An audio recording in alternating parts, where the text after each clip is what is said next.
Matthew Perez from the Washington Times is my guest today. Matt, how are you? I'm doing great. Thanks for having me.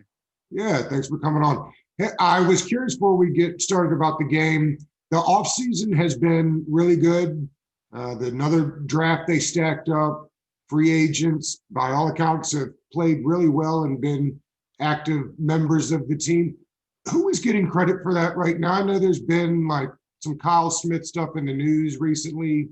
Is he making those decisions? Is that collaborative? How do we know how that works? Yeah, I think it is a bit collaborative. I think at the end of the day, I think it is Ron Rivera who has the final say in terms of, final say besides Dan Snyder, of course. But I think it's his decisions. But, Smith spends obviously a lot of time honing the draft board. I think they rely on that. Um, I think Kyle Smith has an eye for talent, and I think it helps go a long way. But it is a bit collaborative. I just would say that Ron Rivera can have final say of what direction they want to lean. Is he in line for the GM job when the season's over? I know Ron hasn't talked about it, excuse me, but if they don't give him a promotion, I imagine somebody else will.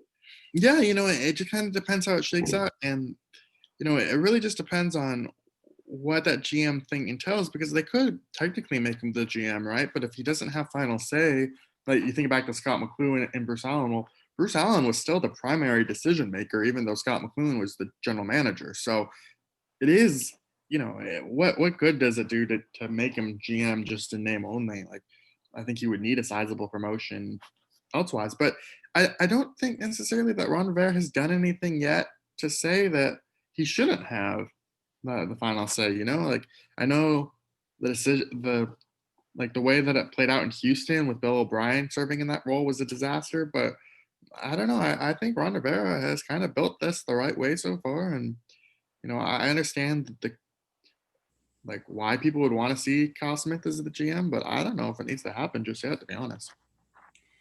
How long did it take to get used to the switch at the head man for you guys to kind of read between the lines, if you will, with Rivera?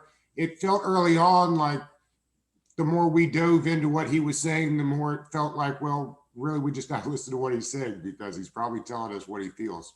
Yeah, it was really, I'm still figuring it out, to be honest. I mean, for a while, like, I would describe him like pretty much as a straight shooter. It's really hard to tell when he is kind of not exactly, not that he's lying, but not telling the truth. Like with Jay, it was really Jay Gruden. It was really obvious. Like he just wore his emotions on his face so well that like you could tell, like, okay, Josh Doxson isn't doing very well in training camp, that sort of stuff.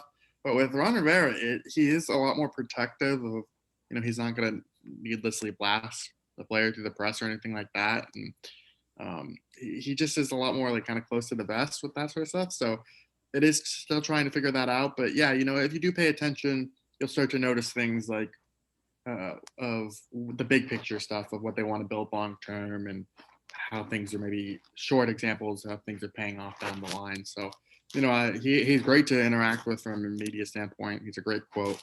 But yeah, it's still kind of trying to figure out his rhythms and his cadence, so to say. It's more of a big deal for San Francisco, I guess, as Ron said, how going to Arizona instead has affected them. When do they leave? They leave tomorrow. So the whole host practice today and host a short practice tomorrow. And then they'll leave. I think when they went to Arizona the first time, they left on Friday. But they kind of got feedback from some players and even the staff, like, because they're not really allowed to leave their hotel rooms, and they just thought it was a little bit too long. So, yeah, they're going tomorrow instead of Friday. Are you going? I'm not. No. Okay. Have you been traveling at all to the games this year? Yeah, I went to New York. I was going to go to Dallas, but with cases going back up, I didn't. So I might go to Philly if that game matters, but we'll see how it goes. Yeah. The other thing that has been quite remarkable this year is the health.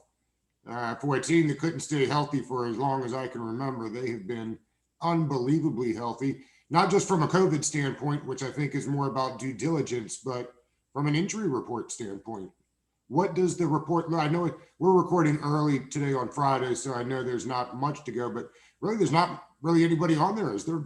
Yeah, no, I mean, Antonio Gibson is the only one who looks like he won't play. I mean, it looks like they're going to get Ryan Anderson back.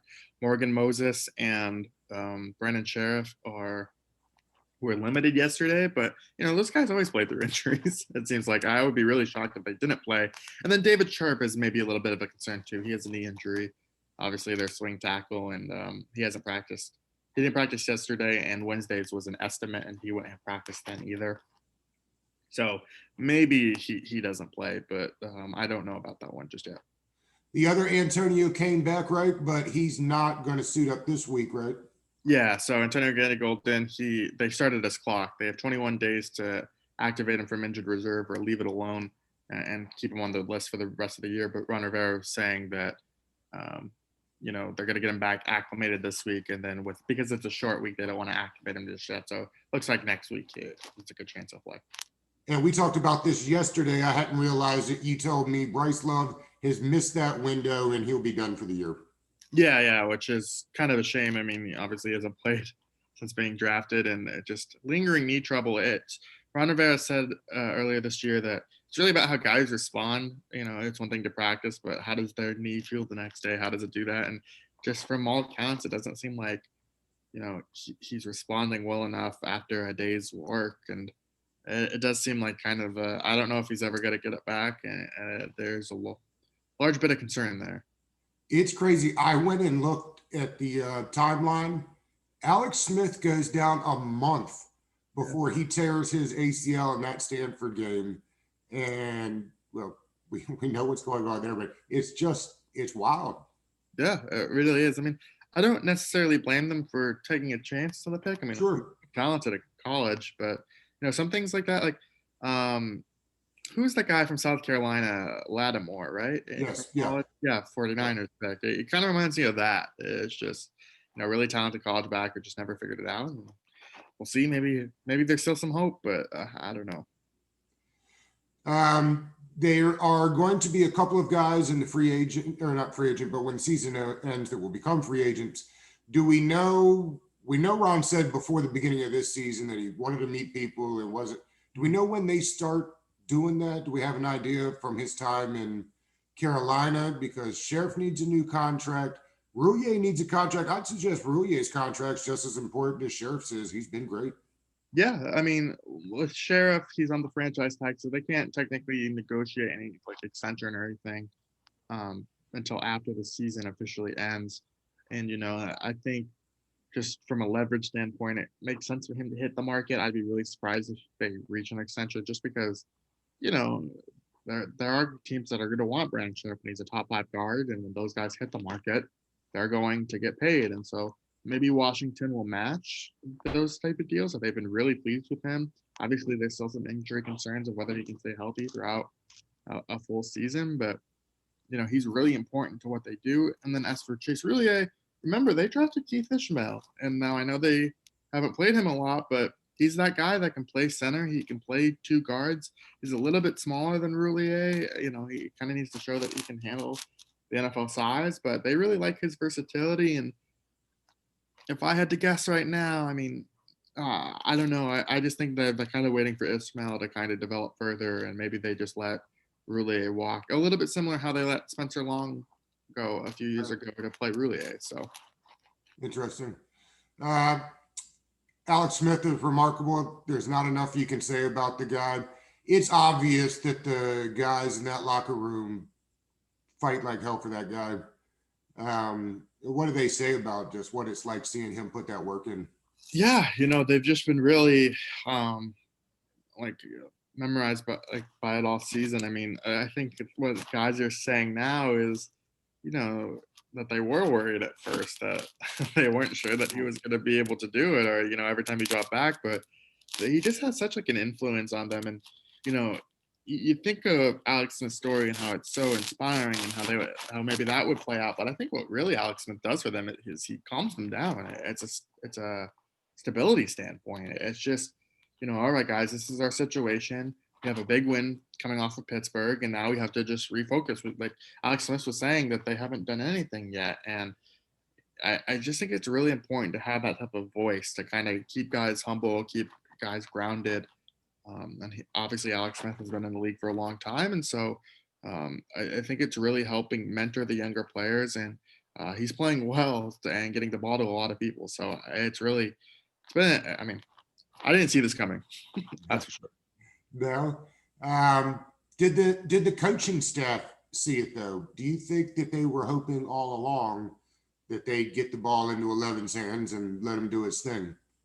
No, no. I mean, they gave Dwayne Haskins every bit of an opportunity, and even Kyle Allen. Ron Rivera said if Kyle Allen was healthy, I mean, it'd be interesting to see how they would be doing right now if Kyle Allen was still healthy and if he was still playing because Alex Smith 3-1 as a starter, won the last three, and he's played really well. It'll make it for an interesting. I mean, I imagine they'll probably add someone else like in the offseason from like an age standpoint with Alex Smith, but Kyle Allen is still here. How is that competition going to play out? It'll be interesting for sure. So that means you feel that Haskins will not be on this team next year. I mean, Because we were talking earlier about Ron kind of yeah, telling you, he has said repeatedly that they think he just needs more yeah, time, that he's a young player with an NFL arm. Do you think that it's possible yeah. that they run Alex Smith out there for another year and really think that Dwayne can develop into an NFL starter? I mean, I don't know. That's we're going back to what we were talking about with Rivera, the Haskins stuff, and like the mix. There was a little bit of mixed messaging. It's like I still don't know how he like truly feels about Haskins, or it's just, uh, it's clearly that they weren't pleased with his work ethic. Um, it's still I could see him returning. I mean, I don't mean to give like a wish-washy answer, but I could see both scenarios pretty easily. It would help, obviously, if they could keep the quarterback room the same, not having to draft quarterback round one, spend a full offseason of adding weapons and depth certainly would Yeah. be advantageous. Right. Well, if they make the playoffs, they're going to be out of the range of, Justin Fields will be gone, and Zach. I would imagine the kid from BYU too would be Zach Wilson.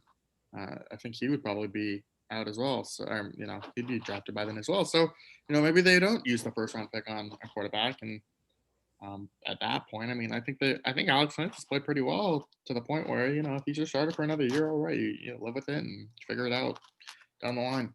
Yeah. Um, Crazy to think that a month ago, the NFC East was the laughing stock. And it's quite possible that both the Giants and Washington sneak their way into the playoffs. I'm not suggesting that it happens, but Yeah. it's not out of the realm of possibilities. Yeah, I was looking that up the other day, and the New York Times has like a really cool kind of like playoff machine type thing where you can do it, and it's like Washington's wild cards odds are 2%. Like they have to win out every game. If you think of the seventh seed, they're probably going to be 9-7, and both teams are 5-7, so they'd have to win their last four games straight to even have that be a possibility. But it would be like hilarious from a comedy standpoint of just if both NFC East teams made the playoffs. But I just don't think it's going to happen. It feels like Chase Young brings a different juice to this team than we've had in a while. Mhm. Maybe since LeVar Arrington. I mean, really just a guy that brings that wild dog. What are the rest of the guys in the locker room saying? Not from a skill standpoint, I think we got that, but just from an attitude and juice standpoint. Yeah, it was crazy that after one of these games, they kind of all blend together, but after one of them, Ryan Kerrigan was saying that they view him as a leader. It's like a rookie, and that they feed off his energy. And Ryan Kerrigan as himself is so respected, and a lot of people look to him as the example. But he's kind of said that Chase Young is our guy, and they kind of feed off him. And we've seen the pregame speeches that Chase Young gives at midfield, and guys just really respect him. And I think it's really important for it's him, it's Terry McLaurin, the young players that they have on this team. Not only are they extremely talented, but they set the right example for how guys should like that should work. And so when you have your young core pieces, with that type of work ethic, it's really just a benefit because Washington has had some talent in the past, and they haven't had talent just like this, but it wasn't. I just don't think it was like as didn't rub off on everyone like it does like this. Yeah.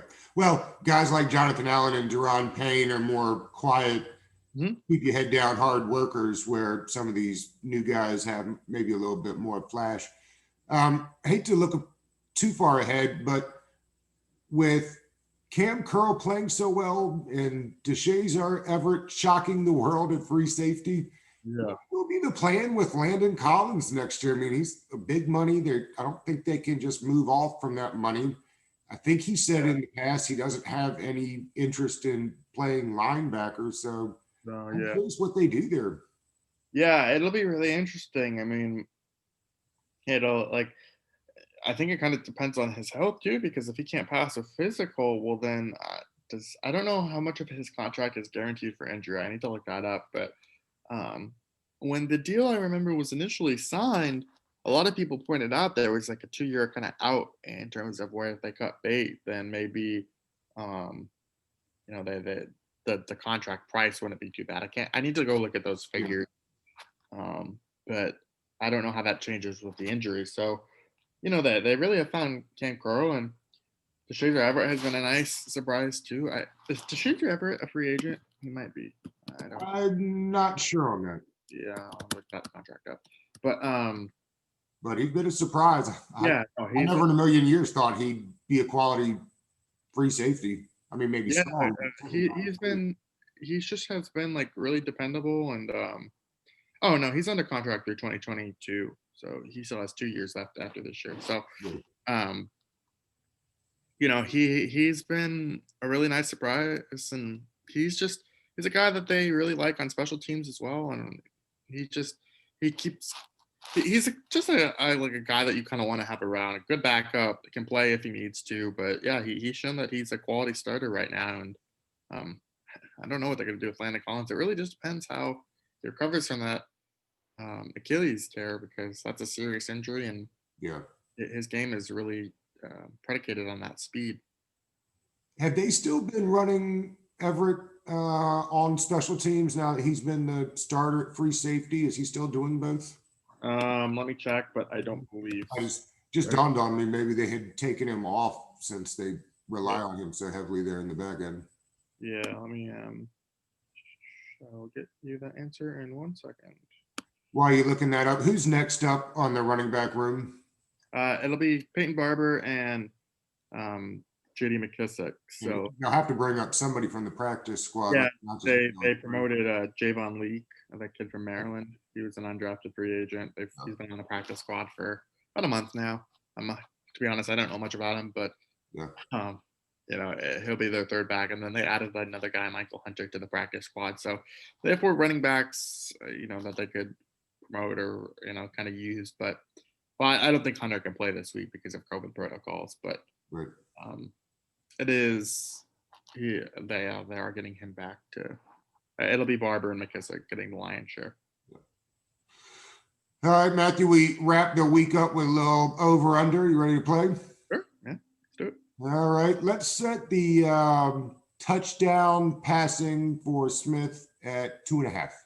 I'm gonna go under there, just because even though he's had great yardage games, I don't know if Alex Smith has had a two touchdown game since. I mean, he only has 4 on the year, so yeah, I'll definitely go under on 2.5. I mean, yeah, he hasn't had 2 since taking over a start. He hasn't had 2 touchdowns in a game yet this season, so um, yeah, I would go under.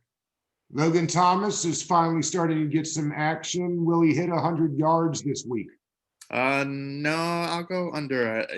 San Francisco's linebackers are a little bit of a concern, but Fred Warner is pretty good, and um, yeah, I would still go under for that as well. Fred Warner is really good. They've got a pair of linebackers out there that can really run. Yes, yeah. Let's see. We've got it should be the McKissick show, although Ron really likes Barber, doesn't he? He does. Yeah, it'll be. I think in terms of your conventional running plays, short yardage stuff, but his carries have gone up each of the last 3 weeks. So I think Barber will be the main tailback, and then they'll keep McKissick into that kind of like that specialty role where they'll He'll play. McKissick will play more of the snaps, but I would imagine Barber gets more of the carries. Let's put the receptions for McKissick at 8. At 8, I'll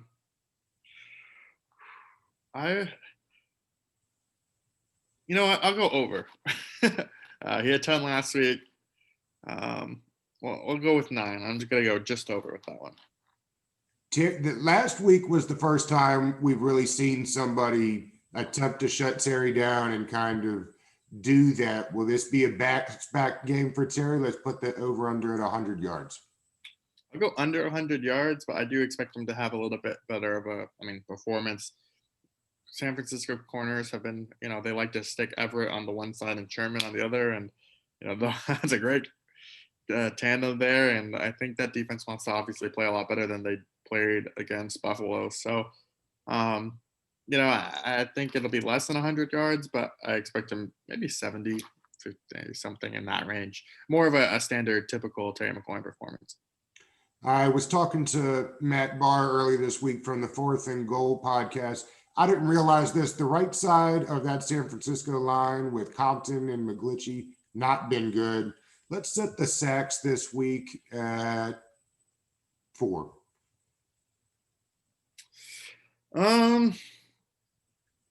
I'll go push. I'll go exactly 4. Yeah. Incredible to think that nobody has sacked Big Ben since early November. Yeah, he just has that way to move out of the pocket. But what surprised me with that game was they moved him out of the pocket. And normally Ben Roethlisberger has been great outside of it, but he really struggled trying to make those throws kind of on the move, and they kept him off balance enough, and that's how the game shifted. So you got him out of the pocket, and he was pretty uncomfortable, and that's how they won that game. They've been good at creating turnovers. Nick Mullins not great. Let's set turnovers at 2.5. No cheating on this one. I'll still go under, just but I would go 2. Matthew, how you feeling about this game? What we got to do to pull a win out in Arizona?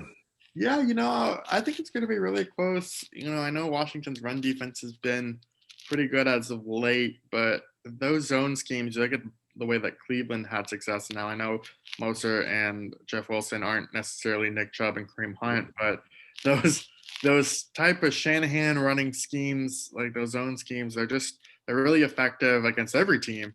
And Washington struggled with it early on. And so, I was initially leaning San Francisco, but I think I'm still going to stick with Washington, maybe 23-20. I was thinking 24-21 Washington too. I think this sets up nicely for them. Real quick before we let you go, made me think, what did Ron say as far as how he likes to handle the game after a huge win? He gathered players at midfield yesterday before practice started, just saying like, hey, don't let this be a lull, pay attention to the details, practice hard.